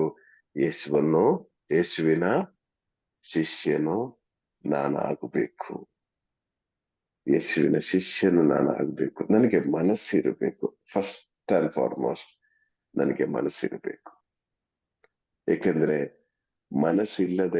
ಮನಸ್ಸಿದ್ರೆ ಮಾರ್ಗ ಎಂದೇಳಿ ನಾವು ಕಲಿತಿದ್ದೇವೆ ಅಲ್ವಾ? ಮನಸ್ಸಿದ್ರೆ ಮಾರ್ಗ. ಮನಸ್ಸಿಲ್ದೆ ಇದ್ರೆ ಎಲ್ಲ ನಮ್ಗೆ ಇರಿಸುಮುರ್ಸಾಗ್ತದೆ. ಅಯ್ಯೋ ಅದು ಸರಿ ಇಲ್ಲ, ಅಯ್ಯೋ ಇದು ಸರಿ ಇಲ್ಲ, ಓಕೆ ಲೈಟ್ ಇಲ್ಲ, ತುಂಬಾ ಚಳಿ ಇದೆ, ಮಳೆ ಬರ್ತಾ ಇದೆ. ಈ ಮಳೆ ಇರುವಾಗ ನಾನೀಗ ಪೂಜೆಗೆ ಹೋಗಕ್ಕಾಗುತ್ತೆ ಹೇಳಿ? ಅಲ್ವಾ? ಎಷ್ಟೋ ಜನ ಪೂಜೆ ಹೋಗಕ್ಕೆ ಒಂದು ರೀಸನ್ ಮಳೆ. ಬೆಳಿಗ್ಗೆ ಪೂಜೆಗೆ ಇದೆ ಆಯ್ತಾ, ಬೆಳಿಗ್ಗೆ ಹೋಗಲ್ಲ, ಸಾಯಂಕಾಲ ಹೋಗ್ತೀನಿ ಅಂತ ಯೋಚನೆ ಮಾಡ್ತಾರೆ. ಬೆಳಿಗ್ಗೆ 2-3 ಪೂಜೆಗಳು ಇರ್ತದೆ ಬೇರೆ ಬೇರೆ ಕಡೆ. ಅಯ್ಯೋ ನಾನು ಸಾಯಂಕಾಲ ಕೆಲಸ ಎಲ್ಲ ಮುಗಿಸಿ ಹೋಗ್ತೀನಿ ಅಂತ ಹೇಳ್ತಾರೆ. ಸಾಯಂಕಾಲ ಆಗುವಾಗ ಮಳೆ. ಈ ಮಳೆ ಇರುವಾಗ ನಾನು ಹೇಗೆ ಪೂಜೆಗೆ ಹೋಗಕ್ಕಾಗುತ್ತೆ? ಒಂದು ಪ್ರಿಕ್ಕು ಇರಲ್ಲ. ಬಿಕಾಸ್ ಮಳೆ ಇದ್ದದ್ರಿಂದ ಪೂಜೆಗೆ ಹೋಗಿಲ್ಲ. ಎಷ್ಟ್ ಜನ ಹೇಳೋರುಂಟು. ಪರೀಕ್ಷೆ ಟೈಮಲ್ಲಿ ಕರೆಂಟ್ ಹೋಗುವಾಗ ಮಕ್ಕಳಿಗೆ ಖುಷಿ ಆಗ್ತದೆ, ಓಹ್ ಇನ್ನು ಓದ್ಬೇಡಲ್ಲ, ಕರೆಂಟ್ ಇಲ್ಲಲ್ಲ. ಈ ರೀತಿಯಲ್ಲಿ ಮಳೆ ಬರುವಾಗ ನೀನು ಪೂಜೆಗೆ ಹೋಗ್ಬೇಡಲ್ಲ ಅಂತ ಹೇಳುವ ಎಷ್ಟೋ ಜನ ಇದ್ದಾರೆ. ಸೊ ಪ್ರಿಯರೇ, ಇದೆಲ್ಲ ಮನಸ್ಸಿಲ್ಲದೆ ಇರುವ ಸಮಸ್ಯೆ. ನಾವೆಲ್ಲ ಚಿಕ್ಕವರಾಗಿದ್ದಾಗ 1-2 ಕಿಲೋಮೀಟರ್ ನಡೀಬೇಕು ಚರ್ಚಿಗೆ. ಡೈಲಿ ಬೆಳಿಗ್ಗೆ ಎದ್ದು ಚರ್ಚಿಗೆ ಹೋಗದಿದ್ರೆ ಏಟ್ ಸಿಗ್ತದೆ. ಮಳೆ ಇರಲಿ, ಬಿಸಿಲಿರ್ಲಿ, ಮಂಜಿರಲಿ, ಏನೇ ಇರ್ಲಿ, ನಾವು ಪೂಜೆಗೆ ಹೋಗ್ಲೇಬೇಕು. ಅಂತಹ ಅದು ಫೋರ್ಸ್ಫುಲ್ ಆಗಿತ್ತು. ಆದ್ರೆ ಆ ಫೋರ್ಸ್ಫುಲ್ ಆಗಿ ಪೂಜೆಗೆ ಹೋಗಿ ಪ್ರಾಕ್ಟೀಸ್ ಆಗೋದ್ರಿಂದ ಈಗಲೂ ಈ ಕಾರ್ಯ ನಡೀತಾ ಇದೆ. ಇಲ್ಲಿ ಯೇಸ್ವಾಮಿ ಹೇಳ್ತಾ ಇದ್ರೆ ನಿಮ್ಗೆ ಮನಸ್ಸಿದೆಯಾ? ಯಾಕಂದ್ರೆ ಮೇಲ್ಗಡೆ ಏನು ವಿಷಯ ಇದೆಯಲ್ಲ, ನಿನ್ನ ಮನೆಯವರನ್ನು, ಮಕ್ಕಳನ್ನು, ತಂದೆ ತಾಯಿರನ್ನು ಇದೆಲ್ಲ ಬಿಡಬೇಕಾದ್ರೆ ಅದಕ್ಕೆಲ್ಲ ಸೆಕೆಂಡ್ ಪ್ರಯಾರಿಟಿ ಕೊಟ್ಟು ಯೇಸುವಿನ ಸೇವೆಗೆ ಫಸ್ಟ್ ಪ್ರಯಾರಿಟಿ ಕೊಡ್ಬೇಕಾದ್ರೆ ಅಲ್ಟಿಮಮ್ ಬೇಕಾಗಿರೋದು ನಿಮಗೆ ಮನಸ್ಸಿರಬೇಕು.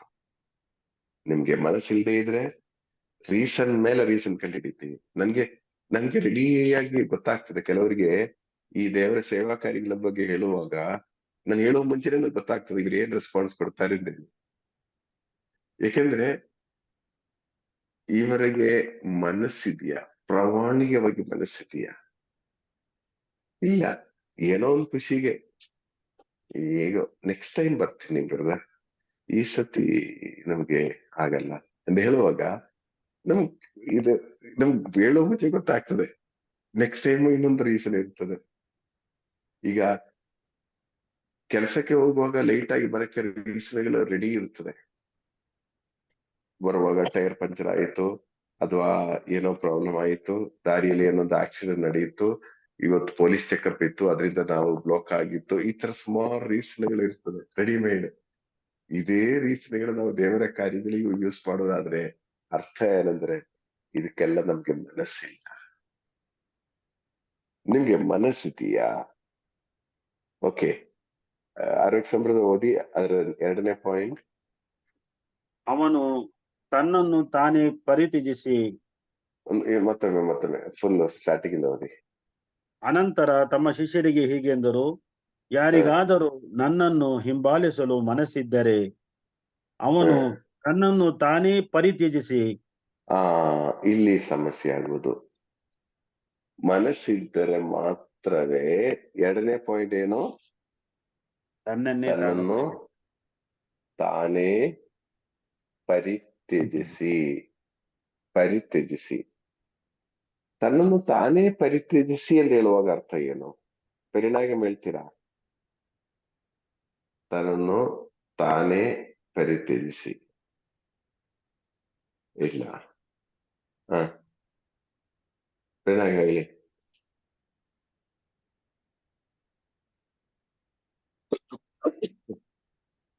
ಅವ್ರು ಓನ್ ಮಾಡಿದ್ದಾರೆ. ಎಲ್ಲ ನಮ್ಮ ಆತ್ಮತರಗಳನ್ನ ಬಿಟ್ಟು ಎಲ್ಲಾ ಕಮಿಟ್ಮೆಂಟ್ಸ್ ಅಂತ ಒಂದಿಷ್ಟು ಕೇಳಿಸ್ತಾ ಇದೆಯಾ? ಕೇಳಿ ಸರ್ ಕೇಳಿಸ್ತಾ ಇದೆಯಾ ಸರ್?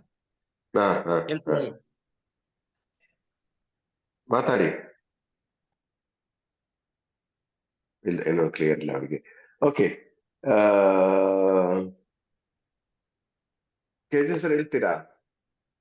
ತನ್ನನ್ನು ತಾನೇ ಪರಿತ್ಯಜಿಸಿ. ನಮ್ಮ ಸ್ವಂತ ಹಿತಾಸಕ್ತಿಗಳನ್ನು ತ್ಯಜಿಸಿ, ನಮ್ಮ ಎಲ್ಲ ಪ್ರಯಾರಿಟಿಗಳು, ಸ್ವಂತ ವೈಯಕ್ತಿಕ ಪ್ರಯಾರಿಟಿಗಳನ್ನ ಬಿಟ್ಟು ನಮ್ಮ ಜೀವನದಲ್ಲಿ, ನನ್ನ ಸ್ವಂತ ಜೀವನದಲ್ಲಿ ಯೇಸುವಿಗೆ ಒಂದು ಪ್ರಥಮ ಸ್ಥಾನವನ್ನ ಕೊಡೋದು. ಅಂದ್ರೆ ನಾನು ಏನು ಎಂದು ನಾನು ಅಲ್ಲ, ಇಟ್ಟಿರುವ ಒಂದು ಇಮೇಜ್ ಇದೆಯಲ್ಲ, ನಾನು ಯಾರು ಅಂತ ಹೇಳಿ ನಾನು ಇಟ್ಟಿರುವ ಒಂದು ಇಮೇಜ್ ಇದೆಯಲ್ಲ, ನಾನಿಂತವನು, ನಾನು ಇಂಥ ಕೆಲಸ ಮಾಡ್ಬೇಕಾದವನು, ನಾನು ಇಂಥ ಕೆಲಸನೇ ಮಾಡ್ಬೇಕಾಗಿರೋದು, ನಾನು ಇದು ಮಾಡಂಗಿಲ್ಲ, ನಾನು ಹೀಗೆ. ಪ್ರಿಯರೇ, ನಿಜವಾಗಿಯೂ ಯೇಸುವಿನ ಶಿಷ್ಯರಾಗಬೇಕಾದ್ರೆ ನಾನು ನನ್ನನ್ನೇ ಪರಿತ್ಯಜಿಸಿ ಅಂತ ಹೇಳುವಾಗ ನನ್ನ ಎಕ್ಸ್ಪೀರಿಯನ್ಸ್ ಆಗಲಿ, ನನ್ನ ಕ್ವಾಲಿಟಿ ಆಗಲಿ, ನಂದೆಲ್ಲ ಝೀರೋ ಮಾಡಬೇಕು. ನನ್ನನ್ನು ನಾನೇ ಪರಿತ್ಯಜಿಸಿ, ನಾನೇನೂ ಇಲ್ಲಪ್ಪ. ಯಾವಾಗ ನಾನೇನೋ ಇದೆ ಅನ್ನೋ ಭಾವನೆ ನಮ್ಗೆ ಬಂದ್ಬಿಟ್ರೆ ಶಿಷ್ಯನಾಗಲು ಯೋಗ್ಯನು ನಾನಲ್ಲ. ಯಾವುದಾದ್ರೂ ಒಂದು ವಲಯದಲ್ಲಿ,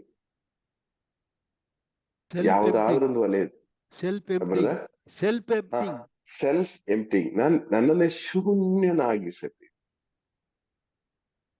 ಶೂನ್ಯನಾಗಿಸಬೇಕು. ಯಾವುದೇ ವಿಷಯ ಬರುವಾಗಲು, ಈಗ ಒಂದು ಧ್ಯಾನಕ್ಕೆ ನನಗೆ ಅದು ಪ್ರೈಸ್ ಅನ್ವೇಷನ್ ಕೊಟ್ಟಿದೆ ಅಂತ ಇಟ್ಕೊಳ್ಳೋಣ. ಥ್ರೂ ಔಟ್ ನಾವು ನೋಡುವಾಗ ನಮ್ಗೆ ಜಸ್ಟ್ ಒಂದು 15 ಮಿನಿಟ್ಸ್ ಪ್ರೈಸ್ ಅನ್ವೇಷನ್ ಇದೆ. ಈಗ ನಾನು ಯೋಚನೆ ಮಾಡ್ತೇನೆ, ನಾನು ಒಂದು ನ್ಯಾಷನಲ್ ಸರ್ವಿಸ್ ಟೀಮ್ ಕೋಆರ್ಡಿನೇಟರ್ ಆಗಿದ್ದೆ. Service team Mysuru diocesan service team coordinator ಆಗಿದ್ದೆ, ಕರ್ನಾಟಕ ಸರ್ವಿಸ್ ಟೀಮ್ ಕೋಆರ್ಡಿನೇಟರ್ ಆಗಿದ್ದೆ. ಇಷ್ಟೆಲ್ಲ ಇರುವ ನನಗೆ ಕೊಟ್ಟಿರುವುದೇನು 15 ಮಿನಿಟ್ಸ್ ಪ್ರೈಸ್ ಅನ್ವೇಷನ್ 15 ಪ್ರೈಸ್ ಅನ್ವೇಷನ್. ಹಾ, ಈಗ ನಾನ್ ಏನ್ ಮಾಡ್ತೀವಿ, ಏನ್ ಯೋಚನೆ ಮಾಡ್ತೀವಿ ನೋಡಿ, ನನ್ಗೆ ಕೊಟ್ಟಿರೋದು ಇಷ್ಟೇನೆ. ಅದ್ರಲ್ಲಿ ನಾನು ಗುಣಗೊಟ್ಟುವುದಾದ್ರೆ ನಾನು ಯೇಸುವಿನ ಶಿಷ್ಯನಲ್ಲ. ಈ ಬಂದಿರುವ ಈ ಸ್ಥಾನಗಳೆಲ್ಲ ಸುಮ್ಮನೆ ಏನ್ ಪ್ರಯೋಜನ ಇಲ್ಲ. ನಾನು ಹೇಳೋದು, ನಾನು ಯಾವುದೇ ಅವಸ್ಥೆಯಲ್ಲಾದ್ರೂ 15 ನಿಮಿಷನ 5 ನಿಮಿಷನ ಕೊಟ್ರೆ ಆ 5 ನಿಮಿಷಕ್ಕೆ ನಾನು ಪ್ರಾಮಾಣಿಕವಾಗಿ ಇರುವುದು ಕೊಟ್ಟು ನಾನು ಮಾಡಿ ಮುಗಿಸುವುದಾದ್ರೆ ಅಲ್ಲಿ ದೇವರು ಕ್ರಿಯೆ ಮಾಡ್ತಾರೆ. ನನಗೆ ನನ್ನನ್ನೇ ಪರಿತ್ಯಜಿಸುವುದು ಒಂದು ಶಿಷ್ಯನ ಅಲ್ಟಿಮಮ್ ಆಗಿದೆ. ಯಾಕೆ ಅನೇಕರು ಒಂದು ಗ್ರೂಪ್ ಇಂದ ಇನ್ನೊಂದು ಗ್ರೂಪಿಗೆ, ಇನ್ನೊಂದು ಗ್ರೂಪಿಂದ ಇನ್ನೊಂದು ಗ್ರೂಪಿಗೆ ಜಂಪ್ ಮಾಡಿ ಹೋಗಲು ಕಾರಣ ಏನು? ನಾವು ಸೆಲ್ಫ್ ಎಂಟಿ ಮಾಡ್ತಾ ಇಲ್ಲ, ನನ್ನನ್ನೇ ಶೂನ್ಯಗೊಳಿಸ್ತಾ ಇಲ್ಲ. ನನ್ನನ್ನೇ ಶೂನ್ಯಗೊಳಿಸ್ತಿರುವಾಗ ನನಗೆ ಇಲ್ಲಿ ಸ್ಥಾನ ಸಿಕ್ಕಿಲ್ಲ, ನಾನು ಆ ಕಡೆ ಹೋಗ್ತೀನಿ. ನನಗೆ ಅಲ್ಲಿ ಸ್ಥಾನ ಸಿಕ್ಕಿಲ್ಲ, ನಾನು ಈ ಕಡೆ ಹೋಗ್ತೀನಿ. ನಾ ಹೋಗುವ ಜಾಗ ಯಾವುದು ಅಂದನೂ ಮುಖ್ಯ ಅಲ್ಲ, ಅವ್ರ ಚರ್ಚಲ್ಲಿ ಇದೆಯೋ ಇಲ್ಲೋ ಎಂಬುದು ಮುಖ್ಯವಲ್ಲ. ಎಷ್ಟೋ ಜನ ಚರ್ಚಿಂದ ಆಚೆ ಇದ್ದಾರೆ. ಆದರೂ ಪ್ರಿಯರೇ, ಇದು ಮುಖ್ಯವಾಗಿ 2ನೇ ಪಾಯಿಂಟ್, ತನ್ನನ್ನು ತಾನೇ ಪರಿತ್ಯಜಿಸಿದ್ದೀರಾ.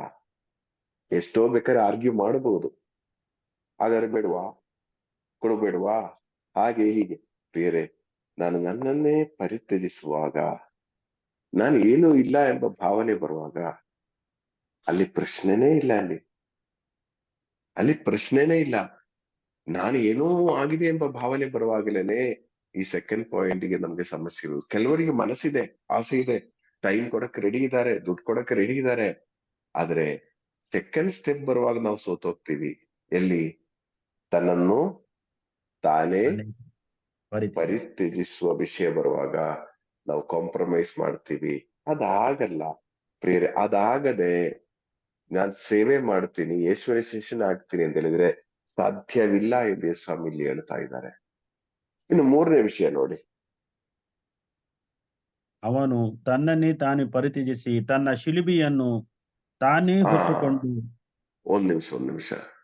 ತನ್ನನ್ನು ತಾನೇ ಪರಿತ್ಯಜಿಸಿ ತನ್ನ ಅಂದ್ರೆ ಶಿಲುಬೆಯನ್ನು ನನ್ನನ್ನು ನಾನೇ ಎಂಟಿ ಮಾಡಿ ಶೂನ್ಯಗೊಳಿಸಿ ನಾನೇನ್ ಮಾಡ್ಬೇಕು? ನನ್ನ ಶಿಲುಬೆಯನ್ನು ಹೊತ್ತುಕೊಂಡು. ನೋಡಿ, ಫಸ್ಟ್ ಏನ್ ಹೇಳಿದ್ದಾರೆ? ನಮ್ ಶಿಲುಬೆ ಅಂದ್ರೆ ಏನು? ನಮ್ಮ ಸಿಸ್ಟಮ್, ನಾವಾಗಿರೋ ಮನೆಗಳು, ನಮ್ಮ ಕುಟುಂಬದಲ್ಲಿ ಕೆಲವು ವಿಷಯಗಳು, ಆರ್ಥಿಕ ಸಮಸ್ಯೆಗಳು, ನಮ್ಮ ನೋವುಗಳು, ಇದೆಲ್ಲ ಬಿಟ್ಟು ನಾವು ಹೋಗಕ್ಕೆ ರೆಡಿ ಇಲ್ಲ. ಇದೆಲ್ಲ ಹೊತ್ಕೊಂಡೇ ನಾವು ಯೇಸುವನ್ನು ಹಿಂಬಾಲಿಸಬೇಕು. ಸೊ 3ನೇ ಸ್ಟೆಪ್ ಏನಂದ್ರೆ, ತನ್ನ ಶಿಲುಬೆಯನ್ನು ಹೊತ್ತುಕೊಂಡು ನನ್ನನ್ನು ಹಿಂಬಾಲಿಸು. ತನ್ನ ಶಿಲುಬೆಯನ್ನು ಹೊತ್ತುಕೊಂಡು ನನ್ನನ್ನು ಹಿಂಬಾಲಿಸು. ಲೂಕನ ಶುಭ ಸಂದೇಶದಲ್ಲಿ ಬೇರೆ ಕೊಟ್ಟಿದ್ದಾರೆ. ಅಂದ್ರೆ ಫಸ್ಟ್ 2 ಪಾಯಿಂಟಿಗೆ, ಅಂದ್ರೆ ಮನಸ್ಸಿದ್ದರೆ ತನ್ನನ್ನು ತಾನೇ ಪರಿತ್ಯಜಿಸಿ ಎಂದು ಹೇಳುವುದಕ್ಕಿಂತ ತನ್ನ ತಂದೆ ತಾಯಿ ಅವ್ರನ್ನೆಲ್ಲ ಅಂದ್ರೆ ಪರಿತ್ಯಜಿಸದೆ ನನ್ನನ್ನು ಹಿಂಬಾಲಿಸಲು ಸಾಧ್ಯ ಇಲ್ಲ. ಆ 2 ಪಾಯಿಂಟಿಗೆ ಅದು ಕೊಟ್ಟಿದ್ದಾರೆ. ಇಲ್ಲಿ ಯಾರೊಬ್ಬನು ತನ್ನ ತಂದೆ ತಾಯಿ, ಹೆಂಡತಿ, ಮಕ್ಕಳು, ಸೋದರ ಸೋದರಿಯರು ಮಾತ್ರವಲ್ಲ, ತನ್ನ ಪ್ರಾಣವನ್ನು ಕೂಡ ತ್ಯಜಿಸದೆ ಹೊರತು ನನ್ನ ಶಿಷ್ಯನಾಗಲಾರನು. ಕೂಡ ತ್ಯಜಿಸದೆ ಹೊರತು ಎಂದು ಹೇಳುವಾಗ ಈ 2 ಪಾಯಿಂಟ್, ಮನಸ್ಸಿದ್ದರೆ ತನ್ನನ್ನು ತಾನೇ ಪರಿತ್ಯಜಿಸಿ ಎಂದು ಹೇಳೋ ಪಾಯಿಂಟ್ ಫಸ್ಟ್ ರಲ್ಲಿ ಇದೆ. ಇದನ್ ನೆಕ್ಸ್ಟ್ ಮಾಮೂಲಿ ತನ್ನ ಶಿಲುಬೆಯನ್ನು ಹೊತ್ತುಕೊಂಡು ನನ್ನನ್ನು ಹಿಂಬಾಲಿಸು. ಸೊ ಪ್ರಿಯರೇ, ನಾವು ನಮ್ಗಿರುವ ಶಿಲುಬೆ ಎಲ್ಲ ಬಿಟ್ಟು ಎಲ್ಲ ರೆಡಿ ಆಗಿ ಯೇಸುವನ್ನು ಹಿಂಬಾಲಿಸಿ ಎಂದು ಯೇಸು ಹೇಳುತ್ತಾ ಇಲ್ಲ. ನೀನೀಗ ಆಗಿರುವ ಅವಸ್ಥೆಯಲ್ಲಿ ಅನೇಕ ನೋವುಗಳಿದೆ, ರೋಗಾವಸ್ಥೆಗಳಿದೆ, ಶಿಲುಬೆಗಳಿದೆ, ಕಷ್ಟಗಳೆಲ್ಲ ಇದೆ. ಆದರೆ ಇದನ್ನೆಲ್ಲ ನೋಡಿ, ಪೌಲನಿಗೆ ಹೇಳಿದ್ರಲ್ಲ, ನಿಮ್ಮ ಮುಳ್ಳಲ್ಲೇ ಇರಲಿ, ನನ್ನ ಕೃಪೆಯೇ ನನಗೆ ಸಾಕು. ಅದನ್ನೆಲ್ಲ ಕ್ಲಿಯರ್ ಮಾಡಿ ನೀವು ನನ್ನನ್ನು ಹಿಂಬಾಲಿಸಿ ಅಂತ ಹೇಳ್ತಾ ಇಲ್ಲ ಯೇಸು. ಈ ಅವಸ್ಥೆಯಲ್ಲೇ ನೀನು ನನ್ನನ್ನು ಹಿಂಬಾಲಿಸು, ನಿನ್ನ ಶಿಲುಬೆಯನ್ನು ಹೊತ್ತುಕೊಂಡು. ಆದ್ರೆ ಶಿಲುಬೆಯನ್ನು ಹೊತ್ಕೊಂಡು ನನ್ನನ್ನು ಹಿಂಬಾಲಿಸಬೇಕಾದ್ರೆ ಹೇಗೆ ಸಾಧ್ಯ? ಒಂದು ಮನಸ್ಸಿರಬೇಕು, ಗಟ್ಟಿ ಮನಸ್ಸಿರ್ಬೇಕು. ನನ್ನ ಯೇಸುವನ್ನು ನಾನು ಹಿಂಬಾಲಿಸಲೇಬೇಕೆಂಬ ಮನಸ್ಸು ನಮಗಿರ್ಬೇಕು. ಮನಸ್ಸಿಲ್ಲದೆ ಶಿಲುಬೆ ಹೊತ್ಕೊಂಡು ನಡೆಯುವಾಗ ಏನಾಗ್ತದೆ ಶಶಿಕಲಾ ಸಿಸ್ಟರ್? ಮನಸ್ಸಿಲ್ಲದೆ ಹೇಳಿ, ಕ್ಲಿಯರ್ ಇಲ್ಲ. ಏನು ಈ ಕಡೆ ಈ ಕಡೆ ಏನು ಶಿಲ್ಪೆ ಅನ್ನೋದು ಇರುತ್ತಲ್ಲ ಅದನ್ನು ಕರೆಕ್ಟ್ ಆಗಿ ಹೊರಕ್ಕಾಗಲ್ಲ, ಇಲ್ಲ ಯೇಸು ಸ್ವಾಮಿ ಅವರನ್ನ ಹಿಂಬಾಲಿಸಕ್ಕೂ ಆಗೋದಿಲ್ಲ ಬ್ರದರ್. ಯಾವ್ದಕ್ಕೂ ನಾವು ಇದೇ ಮಾಡಕ್ಕಾಗಲ್ಲ, 100% ಕೊಡಕ್ಕೆ ಆಗಲ್ಲ. ಹೆಚ್ಚು ದೂರ ಹೋಗ್ಲಿಕ್ಕೂ ಆಗಲ್ಲ, ಹೋಗಕ್ಕಾಗಲ್ಲ. ಸೊ ಫಸ್ಟ್ ಗುಣುತ್ತಾ ಇರ್ತೀವಿ ಬ್ರದರ್, ಗುಣುತ್ತಾ ಇರ್ತೀವಿ. ಇದನ್ ಬೇರೆ ಓದ್ಕೊಂಡು ಇವ್ರನ್ ಬೇರೆ ಹಿಂಬಾಲಿಸ್ಬೇಕಂತ ಅಯ್ಯಯ್ಯೋ ಅಂತ ಇರ್ತೀವಿ. ಫಸ್ಟ್ ಏನಿರ್ಬೇಕಾಗ ಮನಸ್ಸು. ಈಗ ಮನಸ್ಸಿದೆ ಆದ್ರೆ ತನ್ನನ್ನೇ ಪರಿಚಯಿಸ್ತಾ ಇಲ್ಲ. ಆದ್ರೂ ನೋಡಿ, ನಾನಲ್ಲಿ ಈಗೆಲ್ಲ ಇದ್ದೇನೆ, ನಾನು ಹೀಗೆಲ್ಲ ಇದ್ದೇನೆ, ಆದ್ರೂ ನಾನು ಯೇಸುನ ಹಿಂಬಾಲಿಸ್ತೇನೆ ಅಂತ ಹೇಳಿ ಶಿಲುಬೆ ಹತ್ರ ಏನಾಗ್ತದೆ?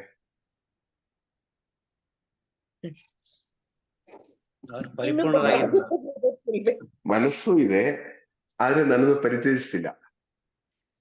ಶಿಲುಬೆ ಸಿಕ್ಕಾಪಟ್ಟೆ ಭಾರ ಆಗ್ತದೆ, ನನ್ನನ್ನು ಪರಿಚಯಿಸಿಲ್ಲ. ನಾನೆಲ್ಲ ಇದೆಲ್ಲ ಮಾಡ್ಬೇಕಾ? ಎಷ್ಟೊಂದು ಕಷ್ಟ ಸಗಿಸ್ಬೇಕು. ಅಲ್ಲಿ ಹಾಗೆ, ಇಲ್ಲಿ ಹೀಗೆ, ಅವರೀಗೆ ನೋಡ್ತಾ ಇದ್ದಾರೆ, ಇವರೀಗೆ ನೋಡ್ತಾ ಇದ್ದಾರೆ, ನಮ್ಗೆ ಬೇಕಾಗಿರೋ ಪ್ರಯಾರಿಟಿ ಸಿಗ್ತಾ ಇಲ್ಲ. ಪ್ರಿಯರೇ, ಶಿಲುಬೆ ಹೊರಕ್ಕೆ ನಮ್ಗೆ ಸಾಧ್ಯ ಆಗಿಲ್ಲ. ಇನ್ನು ಸೆಕೆಂಡ್ ಪಾಯಿಂಟ್, ಮನಸ್ಸು ಇದೆ. ಕೆಲವರಿಗೆ ಏನಂದ್ರೆ ಮನಸ್ಸು ಇದೆ, ತನ್ನನ್ನು ತಾನೇ ಪರಿಚಯಿಸಿ ಆಯ್ತು, ಅದ್ರ ಪ್ರಾಬ್ಲಮ್ ಏನು? ಅಲ್ಲೇ ಸ್ಟಾಪ್ ಆಗ್ಬಿಟ್ಟಿದೆ. ಇನ್ನು ಶಿಲುಬೆ ಹೊತ್ಕೊಂಡು ನಡೀತಾ ಇಲ್ಲ. ಶಿಷ್ಯನಾಗಲು ಸಾಧ್ಯನಾ? ಇಲ್ಲ. ಈ ಫಸ್ಟ್ 3 ಸ್ಟೆಪ್ ಆಗೇ ಹೋಗ್ಬೇಕು. ಮನಸ್ಸಿರ್ಬೇಕು, ಪರಿತ್ಯಜಿಸಬೇಕು, ಶಿಲುಬೆ ಹೊತ್ಕೊಂಡು ಏನ್ ಮಾಡ್ಬೇಕು? ಹಿಂಬಾಲಿಸ್ಬೇಕು. ಕೆಲವರು ಹಿಂಬಾಲಿಸ್ತಾ ಇಲ್ಲ, ಶಿಲುಬೆ ಹೊತ್ಕೊಂಡು ನಡೀತಾ ಇದೆ, ಯೇಸುವನ್ನು ಹಿಂಬಾಲಿಸ್ತಾ ಇಲ್ಲ. ಈ ಮೂರು ಆಗಿ ನಾವು ಯೇಸುವನ್ನು ಹಿಂಬಾಲಿಸಬೇಕು. ಕೆಲವರು ಶಿಲುಬೆನ ಬೇರೆಯವ್ರ ಕೈಯಲ್ಲಿ ಒರೆಸ್ಬಿಟ್ಟು ಹೋಗ್ತಾ ಇರ್ತಾರೆ ಸರ್. ಕೆಲವರು ಶಿಲುಬೆ ನಿಮ್ಮ ಹತ್ರ ಇರಲಿ, ನಾನು ಯೇಸುವನ್ನು ಹಿಂಬಾಲಿಸ್ತೀನಿ ಅಂತ ಹೇಳಿ ಹೋದ್ರೆ ಅದು ಇಲ್ಲ. ಯಾಕೆಂದ್ರೆ ಬರುವ ನೋವುಗಳು, ಬರುವ ಪೆಟ್ಟುಗಳೆಲ್ಲ ಮೆತ್ತಿಗೆ ಇನ್ನೊಬ್ಬರ ತಲೆಯಲ್ಲಿಟ್ಟು, ನಾನಿದಲ್ಲ, ಕೆಲವರು ಇದ್ದಾರೆ ಕೆಲಸ ಮಾಡೋ ಸ್ಥಳದಲ್ಲಿ, ಎಕ್ಸ್ಪರ್ಟ್ಗಳಿದ್ರಲ್ಲಿ. ಇದು ಯಾರು ಮಾಡ್ತಾರೆ? ಅಧಿಕಾರಿ ಹೇಳೋದಾದ್ರೆ ಇದು ನೋಡಿ, ಅವರೇ ಮಾಡಿರೋದು. ಮೇನ್ ಆಫೀಸಿನ ಮೇನ್ ಇವರು ಇರ್ಬೇಕು ಮೋಸ್ಟ್ಲಿ, ಇಟ್ಕೊಳ್ಳಿ. ಓಕೆ, ಈ ಕೆಲಸ ಯಾರು ಮಾಡಿದ್ದಾರೆ? ಇದು ಇವರು ಮಾಡಿದ್ದಾರೆ. ಪ್ರಿಯರೇ, ಎಲ್ಲ ತಪ್ಪು ಬೇರೆಯವರ ಮೇಲೆ ಹೊರಿಸ್ತಾರೆ, ನಾನ್ ಮಾತ್ರ ಏನು ಇಲ್ಲ, ಎಲ್ಲ ಕ್ಲಿಯರ್ ಇದೆ. ಈ ವ್ಯಕ್ತಿ ಯೇಸುವನ್ನು ಹಿಂಬಾಲಿಸಲು ಯೋಗ್ಯರಲ್ಲ. ಈ ಶಿಲುಬೆಗಳು, ಈ ಪೆಟ್ಟುಗಳು, ನೀವೇನ್ ಮಾಡಿದ್ದೀರಿ? ನಿಜ ಲೀಡರ್ ಆದ್ರೆ, ಹೌದು ಸಿಸ್ಟರ್, ಹೌದು ಸರ್, ಹೌದು, ಇದು ಸ್ವಲ್ಪ ಮಿಸ್ಟೇಕ್ ಆಯ್ತು, ನಾನು ಸರಿ ಮಾಡ್ತೀನಿ, ಈ ಭಾವನೆ ಇರುವವರು ಯೇಸುವನ್ನು ಹಿಂಬಾಲಿಸಲು ಸಾಧ್ಯ. ನಾನೇ ಮಾಡಿದ ತಪ್ಪಾದರೂ, ನಾನಲ್ಲ ಅವರು ಮಾಡಿರುವುದು, ನಾನಲ್ಲ ಇವರು ಮಾಡಿರುವುದು ಎಂದು ಹೇಳುವ ವ್ಯಕ್ತಿಗೆ ಯೇಸುವನ್ನು ಹಿಂಬಾಲಿಸಲು ಸಾಧ್ಯ ಇಲ್ಲ. ಒಂದು ಲೀಡರ್ ಆಗುವಾಗ ಆ ಗ್ರೂಪ್ ಅಲ್ಲಿರುವ ಇವರು ಮಾಡುವ ತಪ್ಪಿಗೆ ಎಲ್ಲ ಜವಾಬ್ದಾರರವರೇನೆ.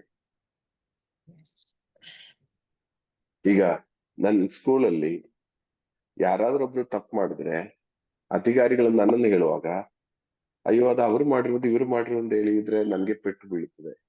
ನನ್ ಜವಾಬ್ದಾರಿ ತಪ್ಪಾಗದೆ ನೋಡ್ಬೇಕಾಗಿರೋ ಜವಾಬ್ದಾರಿ.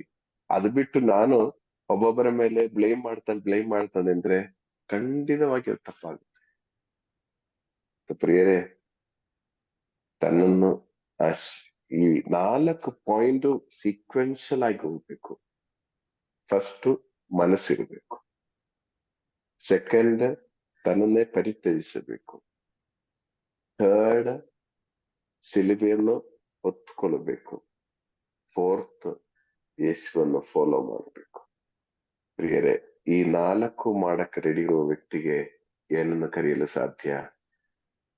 ಯೇಸುವಿನ ಶಿಷ್ಯನು ಕರೆಯಲು ಸಾಧ್ಯ. ಪ್ರಿಯರೇ, ನಾವು ಯಾವ ಸ್ಟೇಜ್ ಅಲ್ಲಿ ಇದ್ದೀವಿ? ನಾನು ಏನು ಹೇಳಿಲ್ಲ ಇದರಲ್ಲಿ. ನಾವು ಯಾವ ಸ್ಟೇಜ್ ಅಲ್ಲಿ? ಫಸ್ಟ್ ಸ್ಟೇಜಾ, ಸೆಕೆಂಡ್ ಸ್ಟೇಜಾ, ಥರ್ಡ್ ಸ್ಟೇಜಾ? ದೇವರು ನಮ್ಮನ್ನು ಈ ಮಹಾ ಕಾರ್ಯಕ್ಕಾಗಿ ದೇವರು ನಮ್ಮನ್ನು ಅನುಗ್ರಹಿಸಲಿ. ಬೇರೆ ನನಗೆ ಡೌಟ್ ಇತ್ತು ಇವತ್ತು ಈ ವಚನ ಕೊಡಕ್ ಆಗತ್ತ ಅಂತ ಹೇಳಿ, ಆದ್ರೆ ದೇವರು ನನಗೆ ಅದಕ್ಕೆ ಸಹಾಯ ಮಾಡಿದ್ರೆ ನೀವು ಪ್ರಾರ್ಥಿಸಿದ್ರ. ನಿಮಗೆಲ್ರಿಗೂ ಥ್ಯಾಂಕ್ಸ್. KJ sir.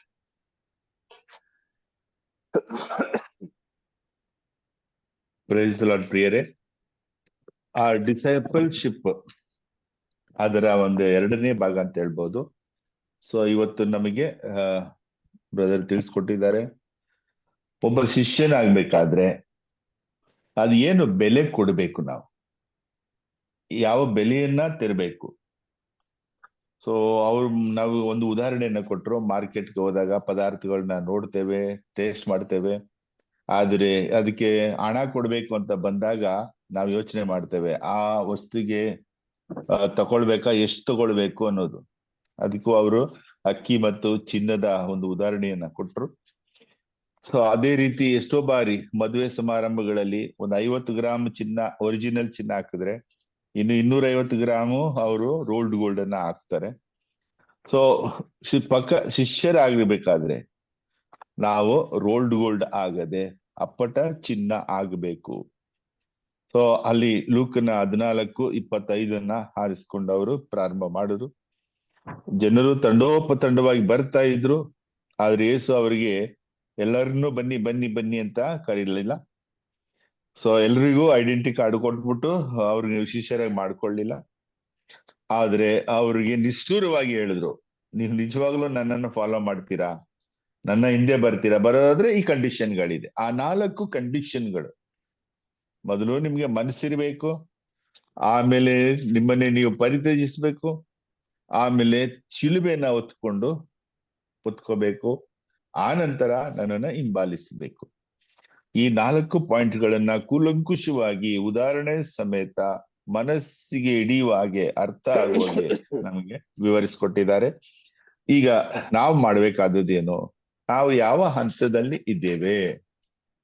ಸೊ ಎಷ್ಟನೇ ಹಂತದಲ್ಲಿ ಇದ್ದೇವೆ? ಹೇಗೆ ಇದ್ದೇವೆ? ಬರೀ ಇರೋದು ಮಾತ್ರ ಅಲ್ಲ, ಹೇಗೆ ಇದ್ದೇವೆ? ಪ್ರಾಮಾಣಿಕವಾಗಿದ್ದೇವಾ? ಯೇಸುವಿಗೆ ಪ್ರಥಮ ಸ್ಥಾನವನ್ನ ಕೊಡ್ತಾ ಇದ್ದೇವಾ? ನಮ್ಮ ಪ್ರತಿಯೊಂದು ಕಾರ್ಯಗಳಲ್ಲಿಯೂ ನನ್ನ ಶಿಲುಬೆನ, ನನ್ನ ಜವಾಬ್ದಾರಿಗಳನ್ನ ನಾನು ಪ್ರಾಮಾಣಿಕ ಹೊತ್ಕೊಂಡಿದ್ದೀನ? ಪ್ರಾಮಾಣಿಕವಾಗಿ ಯೇಸುವನ್ನ ಹಿಂಬಾಲಿಸ್ತೇನ? ಇದೆಲ್ಲ ನಮ್ಮ ಚಟುವಟಿಕೆಗಳಲ್ಲಿ, ನಮ್ಮ ಮಾತಿನಲ್ಲಿ, ನಮ್ಮ ನಡೆಯಲ್ಲಿ, ನುಡಿಯಲ್ಲಿ, ನಮ್ಮ ಕ್ಯಾರೆಕ್ಟರ್ ಅಲ್ಲಿ ಅದು ವ್ಯಕ್ತವಾಗ್ಬಿಡ್ತದೆ. ಸೊ ಹಾಗಾಗಿ ಬೇರೆಯವರು ನಮ್ಗೆ ಸರ್ಟಿಫಿಕೇಟ್ ಕೊಡೋದು ಬೇಡ, ನಾವೇ ಸರ್ಟಿಫಿಕೇಟ್ ಕೊಟ್ಕೋಬೇಕು ಯಾವ ಸ್ಟೇಜ್ ಅಲ್ಲಿ ನಾವು ಇದ್ದೀವಿ.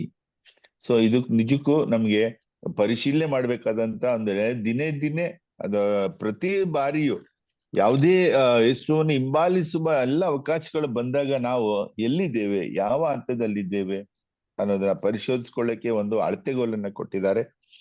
ಸೊ ಈ ಅಳತೆಗಳನ್ನ ಇಟ್ಕೊಂಡು ಪ್ರಿಯರೇ, ನಮ್ಮನ್ನೇ ನಾವು ಸರಿಪಡಿಸ್ಕೊಳ್ಳೋಣ.